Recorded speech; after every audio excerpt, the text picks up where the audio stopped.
Lepo pozdravljeni, tukaj Blaž in danes bom govoril o tem, kako je pomembno, da pišemo vsak dan spletni dnevnik, v katerem razdeljujemo svoje miselne vzorce, vedenjske vzorce in čustvene vzorce, ker s tem v bistvu vzpostavljamo samodirekcijo. Zdaj ljudje si večinoma mislijo, da se vedno sami usmerjamo, ne? Da imamo popolnoma svobodno voljo pri tem, ko se odločamo, kaj bomo počeli. Ampak ko začnemo enkrat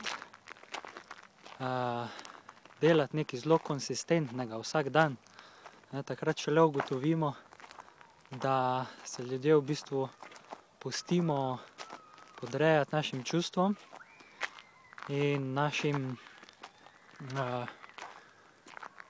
bistvu reakcijam imunsko-zavestnega sistema.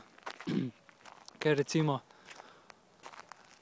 to dejanje, ne, da se odločimo, da bomo vsak dan napisali spletni dnevnik, v katerem bomo samo iskreno opazovali čez dan svoje misli, kaj smo čez dan počeli, kako smo čustveno reagirali in kako lahko to popravimo, da se uskladimo s principom.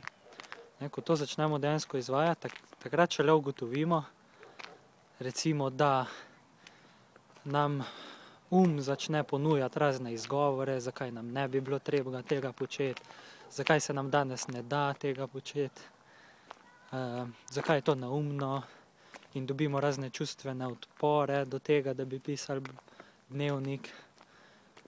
Dobimo polno idej, kaj bi bolj pametnega lahko počeli namesto tega.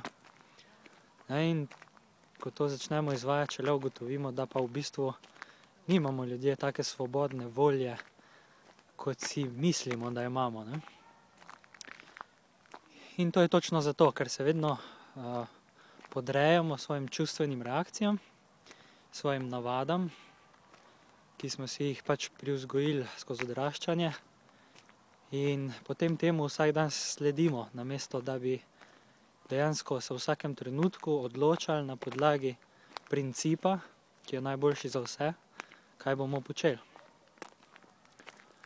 Torej, zato je pomembno, da začnemo pisati vsak dan ta spletni dnevnik za samopomoč, za samospremembo, s katerim dejansko kažemo svojo namero potem, da se bomo uskladili s principom, ki je najboljši za vse.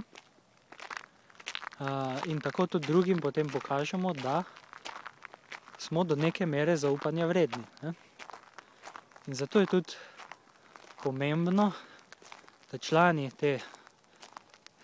tega združenja, stranke, zadnje stranke, sem v prejšnjem videu razlagal, oziroma združenja, v katerem bodo delovali samo ljudje po nesebičnem principu, da tisti ljudje, ki bodo v svetu stranke, v svetu združenja, ki bodo pač na vodilnih položajih, dokler pač vodilne položaje še potrebujemo, da bodo dejansko zaupanja vredni, ne.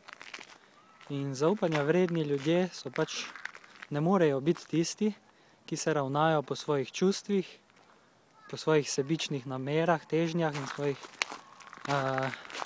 reakcijah umsko-zavestnega sistema, ne.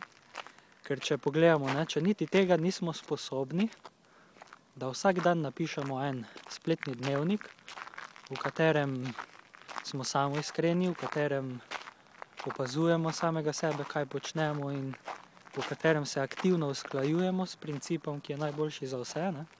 Če niti tega ne moremo, kako bomo potem šele kaj drugega lahko, ne? In to je to je točno zato je zelo, zelo nujno, da pišemo vsak dan ta spletni dnevnik in da bodo tudi, ali pa da bomo tudi tisti, ki bomo v tej stranki oziroma po novem združenju za dostojno življenje vseh, da bomo to izvajali in da bomo zaupanja vredni, da ne bomo delovali sebično, ampak da se bomo usklajali s principom in da bomo iskali vedno rešitve, ki so najboljše za vse. Ok, hvala za danes in lep pozdrav.